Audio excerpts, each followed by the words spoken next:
Fi Tarikh Ibn Kathir, dans le livre d'histoire du sunnite nommé Ibn Kathir, qui n'est pas à présenter, بسند عن عبد الله بن عمر أن رسول الله صلى الله عليه وآله وسلم قال في مرضه ادعوا لي أخي.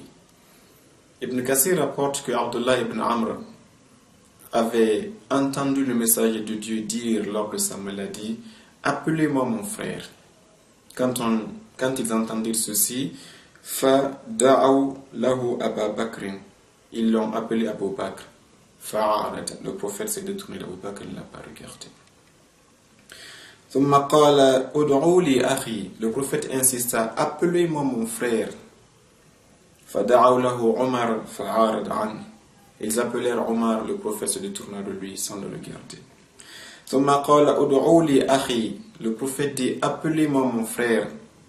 فَدَعَوْا لَهُ عُثْمَانَ فَعَارَدَ عَنْهُ, ils appelèrent Othman, le prophète se détourna de lui et ne le regardant pas. ثُمَّ قَالَ أُدْعُوا لِي أَخِي, je vous dis de m'appeler mon frère, faites-moi venir mon frère. فَدُعِيَ عَلِيٌّ فَدُعِيَ لَهُ عَلِيُّ بْنُ أَبِي طَالِبٍ فَسَتَرَهُ بِثَوْبٍ وَأَكَّبَ عَلَيْهِ. Quand il a insisté, l'imam Ali alayhi salam fut appelé. Et quand il arriva, le prophète le prit et le couvrit avec lui sous le même drap. وَأَكَّبَ عَلَيْهِ, et le prophète s'inclina sur lui, s'adossa sur lui sous ce drap. فَلَمَّا خَرَجَ مِنْ عِنْدِهِ قِيلَ لَهُ مَا قَالَ. Tout le monde était étonné. Le prophète était malade, entouré par des compagnons. Il appelle l'imam Ali après avoir rejeté les trois premiers et il le couvre avec lui sous le même drap et il reste un très long moment dedans. Quand l'imam Ali sort, tout le monde était curieux. Oh Ali, mais qu'est-ce qu'il t'a dit? Qu'est-ce qui s'est passé sous le drap? L'imam Ali dit: Allamani alfa babin. Le prophète vient de m'enseigner durant ces quelques secondes 1000 portes de savoir. Yaftahu li kullu babin ila alfi babin. Il dit: chacune des 1000 portes que le prophète vient de m'enseigner m'ouvre à son tour 1000 autres portes. Autrement dit, j'ai 1000 portes de savoir. Chacune de ces 1000 portes ouvre à 1000 autres portes. 1000 fois 1000, ça fait 1 million de portes de savoir. Pourquoi le prophète a-t-il légué la totalité de son savoir, la totalité de son message à l'imam Ali alayhi salam, si c'était pour qu'il lui dise: tout ce que je sais, tu le sais maintenant. Maintenant que je suis en phase de mourir, après moi, guide la communauté. Comme il avait dit dans Bukhari: Aliyun waliyu kulli mu'minin wa mu'minatin. Ali est le guide, est le maître, est le responsable de tout croyant et de toute croyante min ba'di, après ma mort. Cette information se trouve dans un livre sunnite appelé Tarikh Ibn Kathir, au volume 7 à la page 359. Après avoir dit ceci à l'imam Ali, le prophète sallallahu alayhi wa sallam ôte sa bague et lui donne à l'imam Ali. Il prend son épée, il appelle Bilal et il lui dit: amène-moi mon épée, amène-moi la chemise avec laquelle je fais l'ascension vers le ciel, amène-moi ceci et cela, tous les outils principaux et les héritages des prophètes passés que le prophète avait en sa disposition. Il les prit et les remit en leur totalité à l'imam Ali alayhi salam. Ceci était une forme de passation de pouvoir tacite, mais bien sûr claire, entre le prophète et son premier successeur. Puis le prophète s'adressa à son gendre l'imam Ali en lui disant: فَإِذَا فَاضَتْ نَفْسِي فَتَنَاوَلْهَا بِيَدِكَ وَامْسَحْ بِهَا وَجْهَكَ ثم وجهني إلى القبلة وتول أمري وصل علي أول الناس ولا تفارقني حتى تواريني في رمسي واستعن بالله تعالى.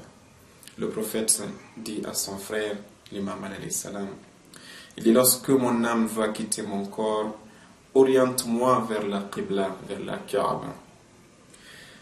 Et occupe-toi de la totalité de mes funérailles, ne laisse personne d'autre assister.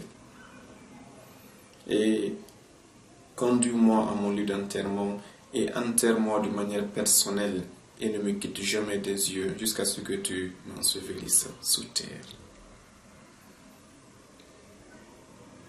Et quand il avait dit ceci, l'imam Ali lui dit: ô messager de Dieu, comment puis-je te laver et laver ton corps, toi seul?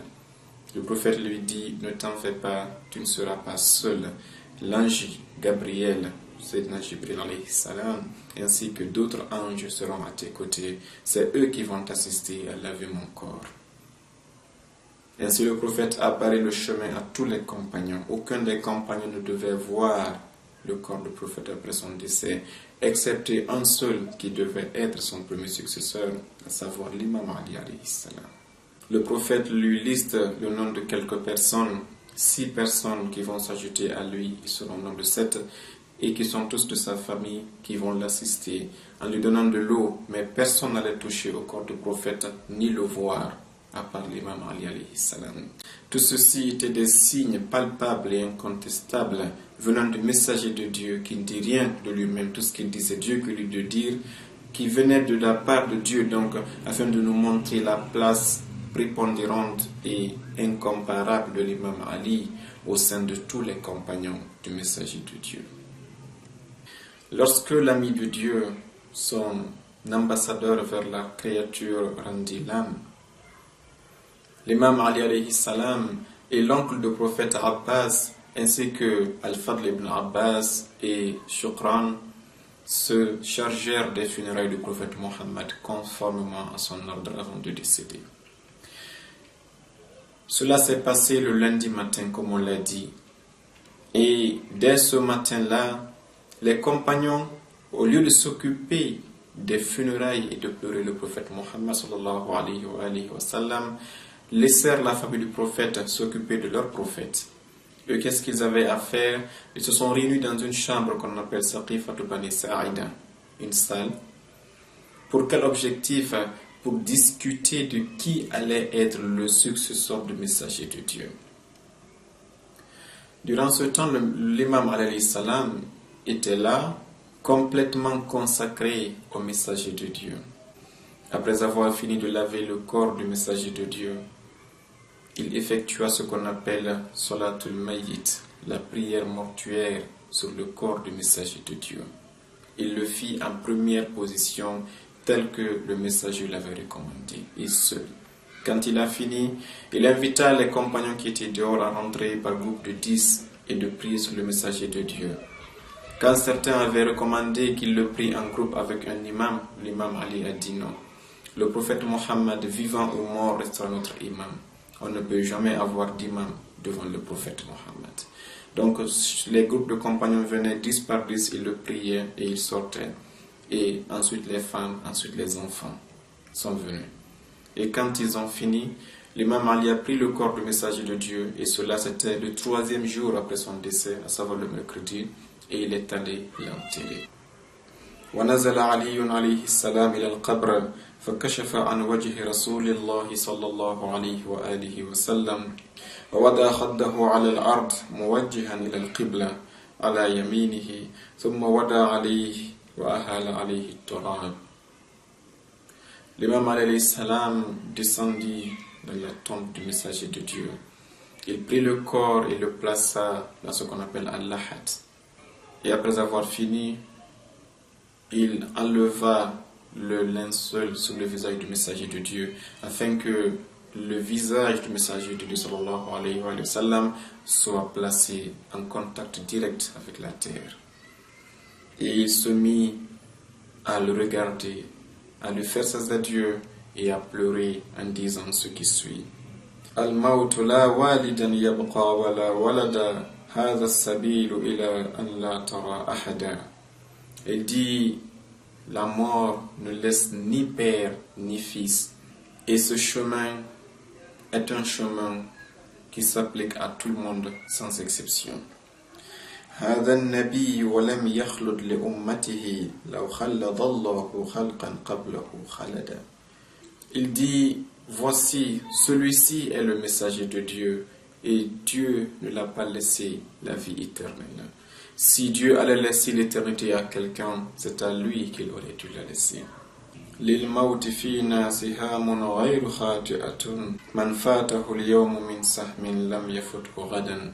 Il dit, la mort dispose de flèches et de lances. Celui qui en est épargné aujourd'hui, qu'il sache que demain, il n'en sera pas épargné. L'imam Ali répétait ces vers en pleurant et en remettant la poussière et la terre sur la tombe du messager de Dieu.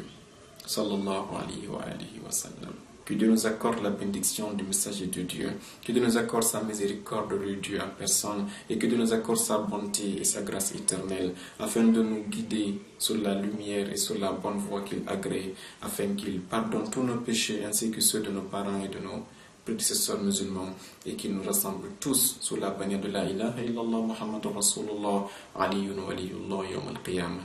Wassalamu alaikum wa rahmatullahi ta'ala wa barakatuh.